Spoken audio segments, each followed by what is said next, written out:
What's up, guys? Welcome back to Behind Moriah. I'm here with Caleb. What's up, Caleb? Hi. Caleb is the resident lead electric guitar player for the worship band. For like a month? A little over a month? We're coming up on almost 3. Really? All of July, all of August. I think there was a first Sunday I don't think you did, but yeah. So yeah. Awesome. So we have a couple questions for you. First off, what brought you to Moriah? My family. Your family. Yeah, I hadn't, it had been a couple of years since I've found a church that I was attending like regularly, and I live in Charleston, so it takes like 45 minutes for me to get there, or get here from there.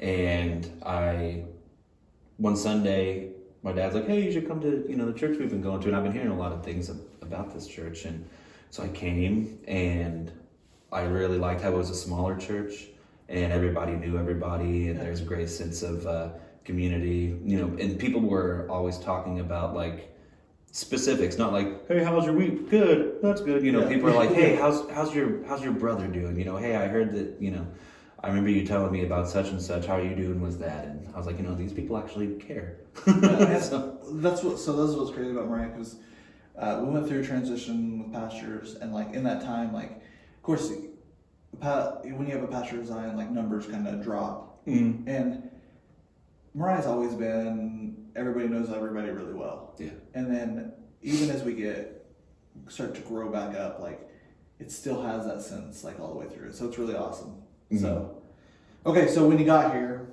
what was the first thing that was like, hey, this is kind of different about a church out in the middle of nowhere? Kind of drew you in. I think, like I said, the people. Just the people. Yeah. How everybody was friendly and kind of treated you like family. Mm-hmm. Yeah, I gotcha. Yeah. And well, of course, my dad's all over the place, and everybody knows him. So they're like, "Oh, you're Gary's boy." Oh, Gary. Yeah, it's Gary's son. Yeah. Hey, Gary. Yeah, I gotcha. Which definitely helped a lot, because we all know Gary and love Gary. So it's like, yeah. Well, and I'm not a very shy person, anyways. I mean, you have to be kind of a character to play in front of people, no matter what, no matter what you do. So I don't know. I like that people wanted to come up and talk to me and socialize. It's like, hey, where are you from? Where do you work? Blah, blah, blah. So it made it easy for me to want to come back. Awesome. For sure. Awesome. All right, so we've talked about this a little. And what is your favorite Bible story? And you were kind of, I don't really necessarily have an actual favorite, but if you had to pick one, what would it be? My story. Your story. The Caleb story. The Caleb. Literally, actually. Yeah. Caleb from the Bible story. Yeah. Yeah. What I liked the most about that story was everybody in their lives, everybody that they had spent years with, the moment that they found the land that was promised to them, people were just immediately like doubtful. Right. They didn't want to go. They saw something that was scary and they didn't want to do it. They didn't. And Caleb and Joshua, they were still all about it. Yeah. They didn't lose that fire. Yeah. And I feel like kind of transitioning over from the Old Testament days to now 2020, it's the same thing. Yeah.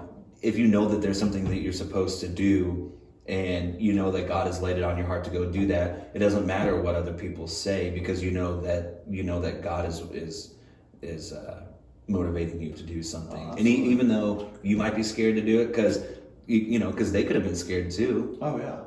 Well, they had 10 other dudes that tried to help them be scared. Yeah, absolutely. Yeah, and I don't know. I just thought it was just one more really great story about not leaning on what they could have been feeling, but leaning on the promises that God has already made. Yeah, absolutely. That's awesome. All right, so do you have like a verse? I know you're kind of not really like one that's just more of a whole book, but what's your go-to? James chapter 4. There's, just so you know, there's been a lot of James in there. A lot of Jameses? Yeah. So in the podcast, a lot of people it's kind of the go-to book. It's true. Yeah, it is. Yeah. Especially for a believer that when you're you need some guidance, James will kind of drastically will do that for you. So yeah. Mm-hmm. I like the little chunk of like 11 through 12 in chapter 4. My brothers and sisters, don't speak against one another. Anyone who speaks against a brother or sister speaks against the law. Anyone who judges another believes, or anyone who judges another believer judges the law. When you judge the law, you're not keeping it. Instead, you're acting as if you were its judge. There is only one lawgiver and one judge. He is the God who is able to save life or destroy it. But who are you to judge your neighbor? Yeah. That's awesome. You know, and Yeah. when I read that, I'm like, oh man, I need to kind of, you know, it's easy to talk to somebody, or like you meet somebody new and you walk away and you're like, well, they were kind of weird, you know, or, you know, I don't know, fill in the blank, but it's natural. I feel like it's part of our sinful nature, and it's natural to be like, oh, they've got problems, or, you know, I'm glad I'm not, you know, so and so, but whenever I remind myself of that verse, it just reminds me to just be a little humble, you know, and understand that, you know, just because you might have some certain thoughts or feelings about the way that somebody does something or the way that they're living their life, God is going to love them unconditionally, just like He loves you unconditionally. Yeah. And I don't know, it's kind of a nice reality check. Yeah. Well, it is like going with what you just said, like, I mean, Jesus even talks about it, you know, like make sure that you're pure and ready before you even start looking anywhere else. Like, and when are we ever going to be 100% pure and ready? Yeah. I mean, Jesus says, "Ye without sin pick." Oh, sorry, this is King James quote, but "Ye without sin pick up the first stone," and everybody's like, "I can't pick up the stone," you know? Yeah. So, but we take sin, and it's like, that's not my sin, so that sin's way worse. Like, I don't have a problem with that. I mean, Alice says it all the time. He's like, it's not your sin, so you picture it as a bigger thing. And just because you picture it doesn't mean that's how God views it. God views it as sin. Like, sin is sin. It's all wrong, right? Like, yeah, we're all going to struggle with it all the time, no matter until we become perfect, which is until we die. So it's one of those things like, we can strive to it, but work on you. Yeah. Yeah.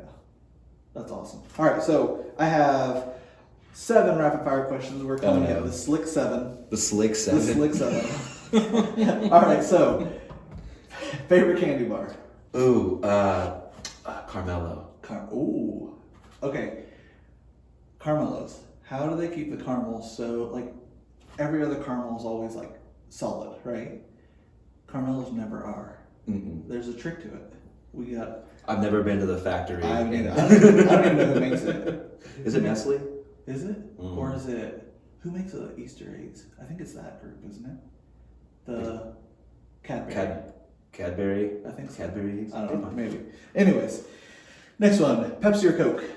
Coke. All right. Now, if we can move away from pop, what's your favorite beverage? I like orange juice. Orange juice. Interesting. Like orange mango juice. Yeah. I like. Or juice. have you ever orange pineapple? That's good too. Yeah.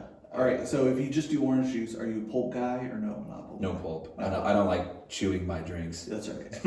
I mean, if I'm gonna eat an orange, I'm gonna eat an orange. Like, I don't want to drink an orange. All right. So, all right. What's scarier, a snake, a spider, or a bat? None. Oh, the fearless one.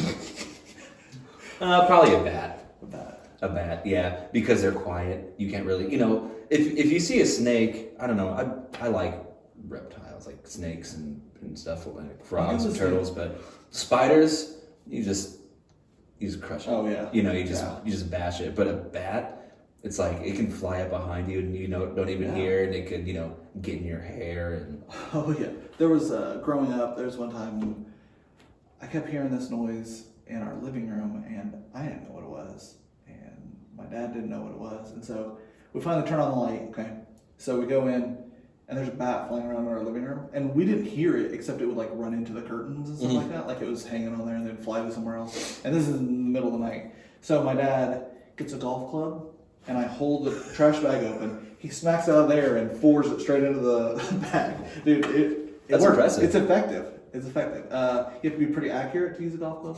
At school, I use a tennis racket because there's a ton of them at the high school. Oh, really? Oh, yeah. Well, the building's old, so Mhm. you always have that issue. So, all right, moving on. If you had to pick one, mountains or ocean? Mountains. Mountains. I'm not a big beach guy. Somebody tried to I think cheat and say mountains by the ocean. And No. it's like, I don't like wearing. I just don't like wearing shorts. oh, not a short. Only when I absolutely have to. Turns out Caleb has skinny legs, and that's what. Tiny little white legs. All right, are you a morning person or a night owl? I think a little bit of both. A little bit of both, or are you just like a midday napper? I do love taking naps, Oh. but I don't take too many naps during the day. Well, I wake up at about 5:30 or 6, and unless I'm going fishing, if I want to go fishing, then I'm waking up at like 3:30 or 4. Oh, you're a morning fisherman. Mm-hmm. Oh yeah, it's the best time to go.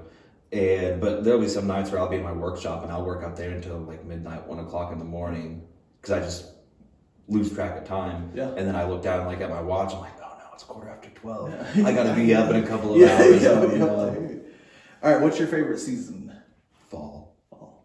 Everybody picks fall.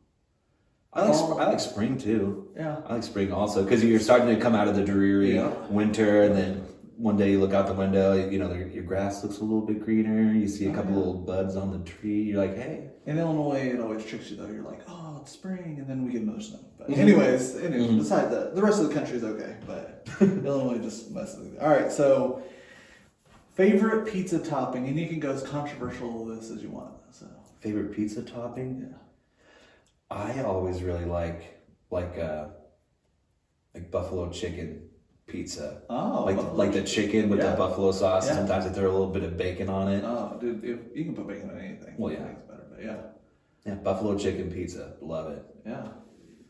My stomach just growled. Dude, I said you're buffalo thinking chicken. about it, yeah. So, would you do pineapple on pizza? No. No. I don't really like pineapple anyways. Oh, you're not. Oh, Me. Yeah.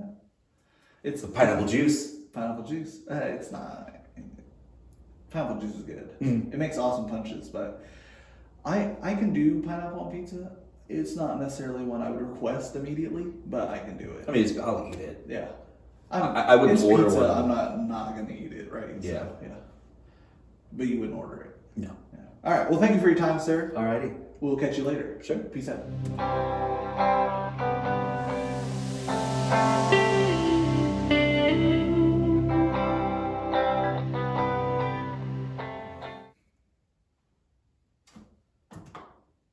How do I usually start this? I don't know. Hey guys.